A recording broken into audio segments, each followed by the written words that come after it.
मेरे बच्चे, तुम मुझ पर अपने पूरे दिल से विश्वास करते हो, लेकिन जैसे ही तुम पढ़ने बैठते हो तुम्हारा मन हर तरफ भागता है, बस आगे नहीं। जब तुम स्ट्रांग बनने की कोशिश करते हो तो तुम खुद को अकेला महसूस करते हो। जब तुम अपने विचारों को शांत करना चाहते हो तभी वो और तेज हो जाते हैं। और जब तुम अपना बेस्ट देना चाहते हो तब तुम सबसे बुरा होने से डरने लगते हो। तुम ना तो लेजी हो, ना ही तुम्हारे अंदर कोई कमी है।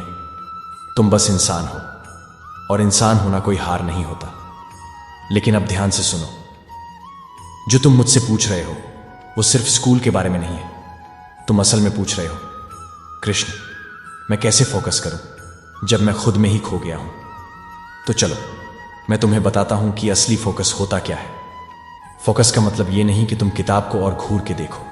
फोकस का मतलब है अपनी आत्मा पर छाई धुंध को साफ करना। सोचो, तुम्हारा मन एक आईने की तरह है। जब उस पर इमोशनल धूल, डिस्ट्रैक्शन और शक चिपक जाए तो चाहे तुम कितनी भी कोशिश करो, सब कुछ धुंधला ही दिखेगा। तुम्हें उस आईने से लड़ने की जरूरत नहीं, बस उसे प्यार से साफ करो। प्यार से, गिल्ट से नहीं। तुम पूछते हो मैं डिस्ट्रैक्ट क्यों हो जाता हूं? क्योंकि दुनिया अलाउड है मेरे बच्चा। फोन्स, सोच, इमोशंस, ये सब तुम्हें 100 दिशाओं में खींच ले जाते हैं। लेकिन तुम्हारा फोकस से हट जाना तुम्हारी कमजोरी नहीं, बल्कि तुम्हारे अंदर के अलाइनमेंट की कमी है। इसलिए मैंने भगवत गीता में कहा था, जहां जहां मन चंचल और अस्थिर होकर भटक जाए वहां वहां से उसे वापस लाकर स्वयं के वश में करो। मैंने कभी नहीं कहा कि मन भटकेगा नहीं। मैंने कहा बार बार वापस लाओ। वही तो असली फोकस है। सबसे महान योगी भी इसे प्रैक्टिस करते थे। तुम पीछे नहीं हो, तुम बस अभी शुरुआत कर रहे हो। अब चलो मैं तुम्हारे उस हिस्से से बात करता हूं जो थक गया है, जो अकेला महसूस करता है।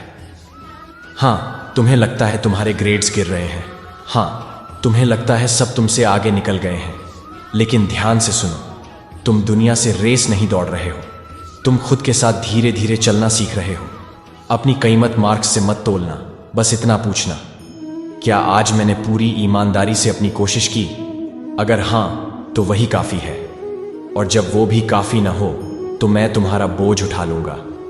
और रही बात अकेलेपन की, तुम इसलिए अकेला महसूस करते हो क्योंकि तुमने कभी ठहर कर मुझे महसूस ही नहीं किया। मैं तुम्हारी सांस से भी करीब हूं। जब तुम्हारा दिल टूट कर भी आगे बढ़ने का फैसला करता है तो वही तो मैं हूं तुम्हारे अंदर। तो अगली बार जब तुम पढ़ने बैठो तो घबराहट से नहीं, एक प्रार्थना से शुरू करो। कृष्ण, इस पल में मेरे साथ रहना। सिर्फ 5 मिनट का फोकस्ड पढ़ना मेरे साथ उन घंटों से ज्यादा कीमती है जो तुमने डर और डिस्ट्रैक्शन में बिताए। क्वालिटी, क्वांटिटी, तो ये है तुम्हारा जवाब मेरे बच्चा। तुम्हारा स्ट्रगल तुम्हारी हार नहीं है। तुम्हारा ओवरथिंकिंग तुम्हें अकेला नहीं बनाता। और जब तक तुम्हारा दिल मुझे याद करता है तब तक तुम आशाहीन नहीं हो।